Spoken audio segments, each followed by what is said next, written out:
সুপ্রিয় দর্শক, এই যে জায়গাটা দেখতে পাচ্ছেন, এটা একটা নিচু জলাশয়ের মতো।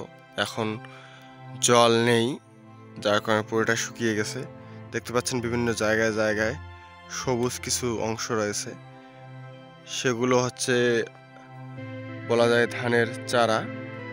এগুলো থেকে পরবর্তীতে জমিতে রোপণ করে ধান উৎপাদন করা হবে। তো আসুন সেগুলোর ভিডিও আজকের এই যে ব্লগটা আছে সেটাতে দেখাবো। সুপ্রিয় দর্শক, দেখতে পাচ্ছেন সুন্দরভাবে সারি সারি করে ধানের বীজ বপন করা আছে, যেগুলো থেকে চারা চারা ছোট ছোট বের হয়েছে।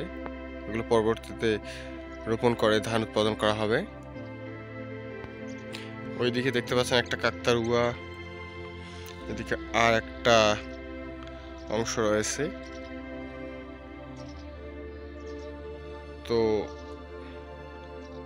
এই জায়গাগুলা অনেক যত্ন করতে হয়,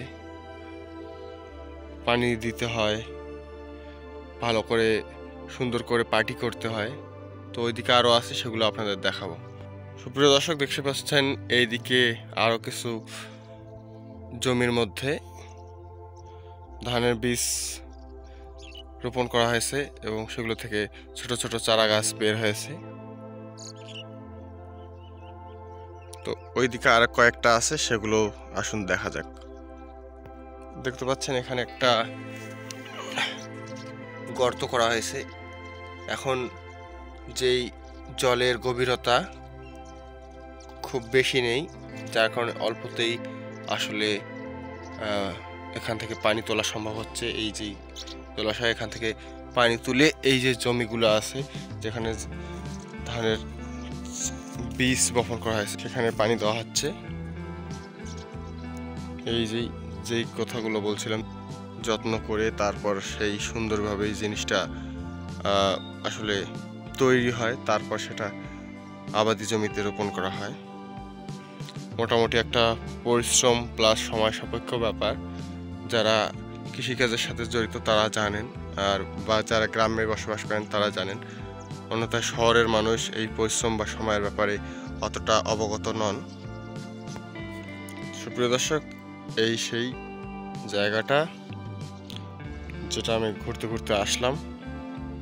তো আজকের ভিডিও এটুকুই। দেখতে পাচ্ছেন আমাদের যে এই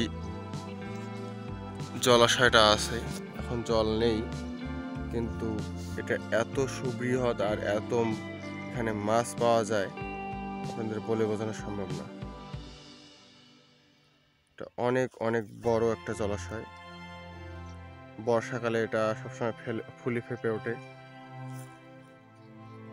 এই সময় দেখবেন যে মানুষ বিভিন্ন জায়গায় ছাগল এবং গরু বেঁধে রেখেছে, কিন্তু এখন এটা মনে করেন যে একটা খটখটে জমির মতো হয়ে গেছে।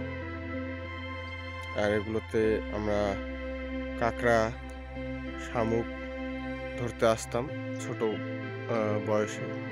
এখন ওই বয়স নেই, আর এখন সেগুলো পাওয়াও যায় না। প্রিয় দর্শক, আজকের এই ভিডিওটাতে আমি আমার এলাকার যেই ধান চাষের প্রক্রিয়া সেটা দেখালাম। দেখতে পাচ্ছেন আমার পিছনেও কিন্তু আরও অনেকগুলা চারা রোপণ করা হয়েছে ধানের, যেগুলো থেকে পরবর্তীতে ধান উৎপাদন করা হবে। তো আজকের ভিডিওটাতে আশা করি আপনাদের প্রাকৃতিক কিছু দৃশ্য আবার কৃষিকাজ সম্পর্কে কিছু বিষয় আপনাদের জানিয়ে রাখলাম। আশা করি ভালো লেগেছে। ভালো লাগলে ডেফিনেটলি একটা লাইক করবেন, এই চ্যানেলটাকে সাবস্ক্রাইব করবেন। দেখা হবে আগামী কোনো ভিডিওতে।